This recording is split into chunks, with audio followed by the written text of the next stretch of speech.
ہمارے لوگوں نے اگر یہ امیج بنا رکھی ہے تو دماغ تھوڑا صاف کر لو. اگر ہمارا دماغ کہیں گرم ہوتا ہے یا سخت بولتے ہیں تو صرف اسی جگہ پر جہاں میرے مصطفیٰ کے خلاف کوئی انگلی اٹھاتا ہے. کیا بات ہے! نعرہ تکبیر، نعرہ رسالت، مسلک اعلیٰ حضرت اور سے اعلیٰ حضرت آل انڈیا مفتی اعظم ہند کانفرنس اور سے امانت اعلیٰ حضرت. باقی میں سب سے کہتا ہوں، گالی دینا ہے مجھے دے، کوسنا ہے مجھے کوسو، برا کہنا ہے مجھے کہو، انشاءاللہ العزیز صبر کر لے جاؤں گا، تمہارا جواب نہیں دوں گا. مجھے جتنی گالیاں دے سکتے ہو دے لو، لیکن قسم خدا کی اگر میرے مصطفیٰ کی طرف انگلی بھی اٹھایا تو جان اگر باقی ہے تو ہم جواب دے کر کے رہیں گے. اس لیے نہیں کہ صرف اور صرف یہ جذبات کی بات ہے، اس لیے کہ ہماری جان سے زیادہ بڑھ کر کے معاملہ ہے.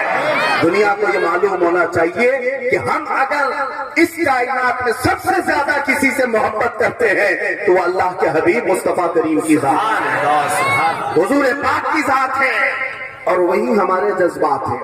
اور اگر یہ بات بھی سن لیں، کوئی اگر یہ کہتا ہے نبی پاک صلی اللہ علیہ وسلم کی شان میں کوئی بھوکتا ہے تو بھوکتے، تو آپ کو کیا فرق پڑتا ہے؟ آپ کو کیا فرق پڑتا ہے؟ میں کہتا ہوں ہم اتنے بے غیرت نہیں ہوئے. تم تو اپنی بیوی کو چھیڑو تو اچھل جاتے ہو. ہاں، تم تو اپنی بہن اور ماں کے خلاف نہیں سننا چاہتے. ہمارا حال یہ ہے کہ کروڑوں ماؤں سے زیادہ ہم اپنے مصطفیٰ سے محبت کرتے ہیں. نبی پاک صلی اللہ علیہ وسلم سے محبت کی بات ہے، اس وجہ سے ہم کبھی جواب دینے میں سخت لہجہ استعمال کرتے، اس کے باوجود قانون کے دائرے میں رکھ کر کے کرتے ہیں. یہ تو ہمارے اخلاق کی بات ہے جو اسلام نے ہمیں تمیز سکھائی ہے، جو اسلام نے ہمیں اخلاق سکھائے ہیں، اس دائرے میں رہ کر کے بات کرتے ہیں. اور انشاءاللہ العزیز بوٹیاں 1000 کر لو، لیکن ہر ٹکڑا میرے مصطفیٰ کی حفاظت، ان کی عزت کی حفاظت کے لیے رہے. بہت اچھا حضرت، ان کے ناموز کی حفاظت کے لیے انشاءاللہ.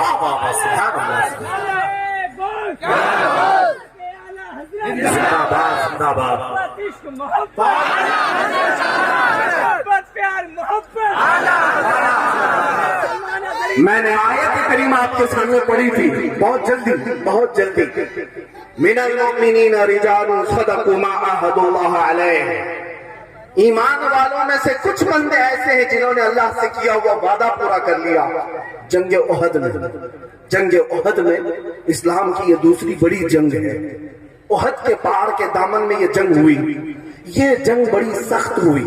نبی پاک صلی اللہ علیہ وسلم اور ان کے صحابہ پر اتنی سختیاں آئی کہ 70 صحابہ اس جنگ میں شہید ہوئے تھے. 70 صحابہ، اور وہ بھی ٹاپ لیول کے صحابہ، بڑے صحابہ، اجلہ صحابہ. میں آپ کو ایک بات بتاؤں، اگر مولانا رضا رسول صاحب ایک مدرسہ چلاتے ہیں یا ایک تحریک تنظیم چلاتے ہیں تو چند ان کے ارکان ہوں گے.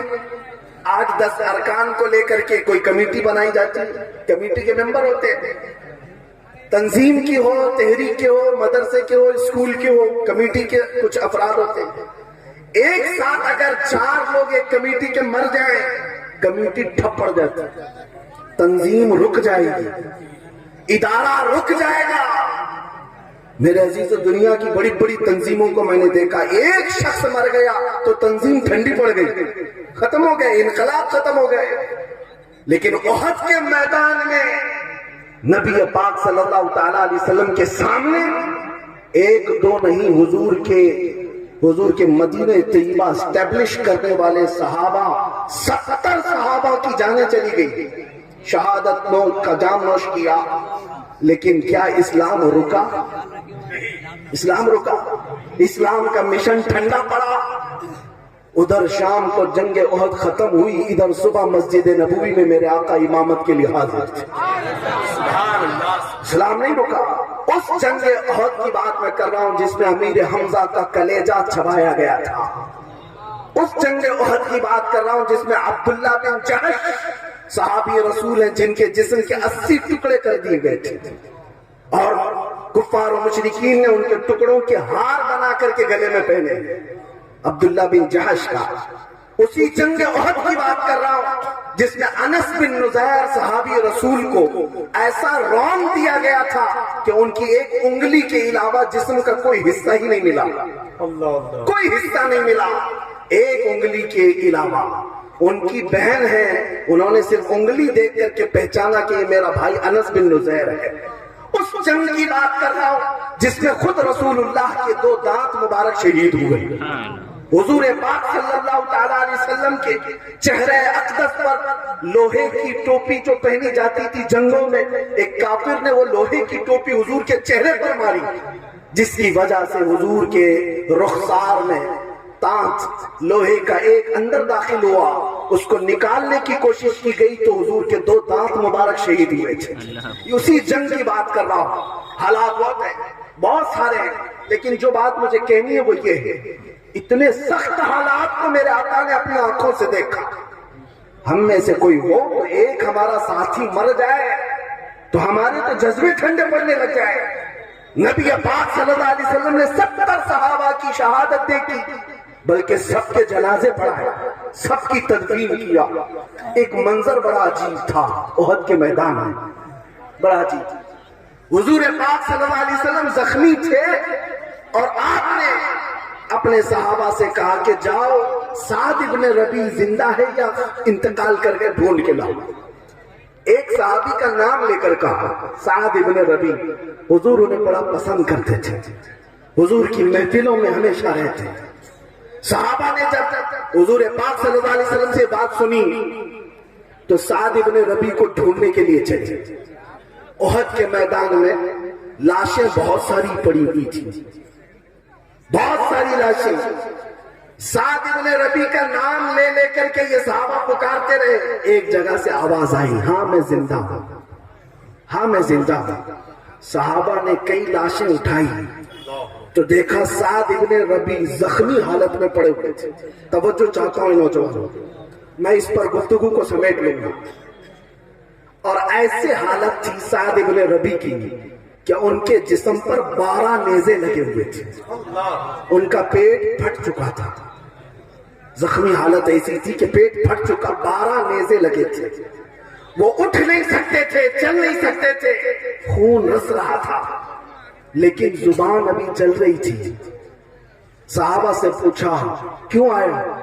صحابہ نے کہا رسول اللہ نے تجھے یاد کیا، اتنا سننا تھا کہ وہ اپنے کہنیوں کے بل اٹھنے کی کوشش کی۔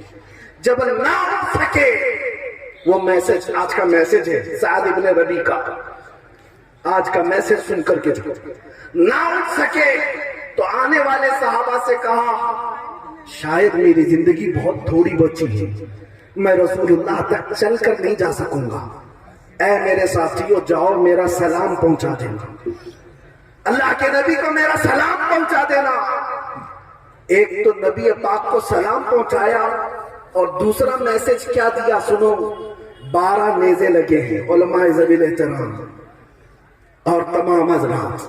ایک آخری بات میری توجہ کرو، آخری بات توجہ کرو، جس کے جسم پر 12 نیزے لگے پیٹ پھٹ چکا، وہ صحابی سعد ابن ربیع میسج لے دیتے ہیں اے میرے ساتھیوں میرے آقا کو سلام کہنا، اور پھر دوسرا میسج یہ ہے میری قوم والوں سے کہنا، مدینے والوں سے کہنا کہ اگر تم سب زندہ رہے اور تمہاری زندگی میں اگر کوئی رسول تک ہاتھ بڑھا دیا تو قیامت کے دن میں اسے نہیں چھوڑوں، بلکہ یہ کہا کوئی تمہارا عذر قبول نہیں کیا جائے گا۔ اگر حضور پاک کی طرف تمہارا کسی کا ہاتھ بڑھ گیا اور تم زندہ رہے، تم جوان تھے، طاقتور تھے، تو پھر قیامت کے دن تمہارا عذر نہیں قبول کیا جائے گا۔ تم یہ نہیں کہہ سکو گے میں بوڑھا تھا، میں بچہ تھا، میں کمزور تھا۔